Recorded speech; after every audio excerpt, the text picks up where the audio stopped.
Namaste everyone. Welcome to IKM. In this video, we will see the meaning of chapter 13. Om Shri Paramatmane Namaha Atha Trayodashodhyayah Kshetra Kshetrajna Vibhaga Yogaha Shri Bhagavanuvacha Idam Sharirang Kaunteya Kshetramityabhidiyate Etadyo veti tam prahuhu Kshetrajna iti tadvidaha. The Lord of Shri said, this body, O Arjuna, is the field of activity. One who knows this field is called the knower of the field.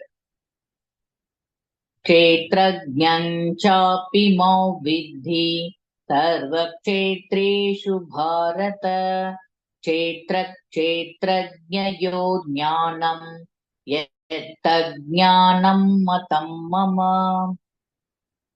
O son of Bharata, understand that I am also the knower of all fields. Understanding of the field and its knower is actual knowledge. This is my opinion.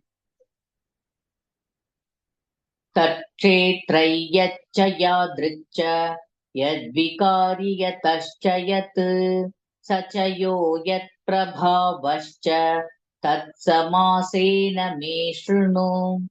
Now, please give heed to my brief description about the field, what it constitutes, its changes, its origins, as well as its knower and its influence.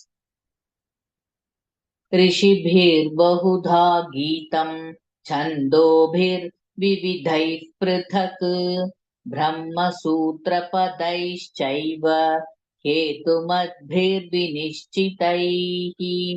The knowledge of the field of activity and the knower of the field have been sung by various sages in the sacred Vedic writings and particularly in the Brahma Sutras, complete with reason and logic.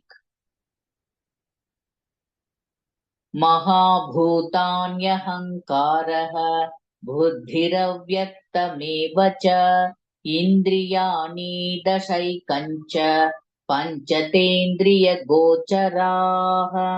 The great elements, egoism, intellect, the unmanifest, the 10 tensors, and the mind, the 5 senses object, know about the variant of this.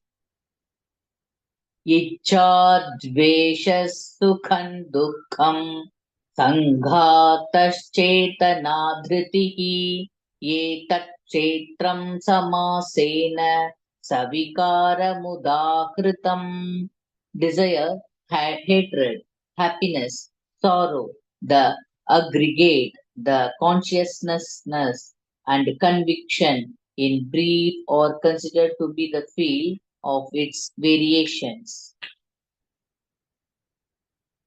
Amanitvamadam bhitvam ahimsa kshantirarjavam acharyopasanam shaucham sthairya matma vinigraha. Humility, unpretentiousness, non-violence, patience, simplicity, service to Guru, cleanliness, and persistence, self-resistance. This is all the gunas that Krishna is telling, and it is a continuous sloka.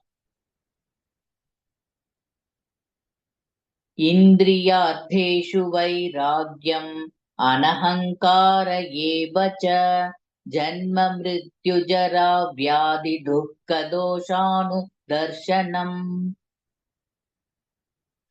Renunciation of sense object, absence of egoism, and perception of birth, death, old age, and disease, and detachment.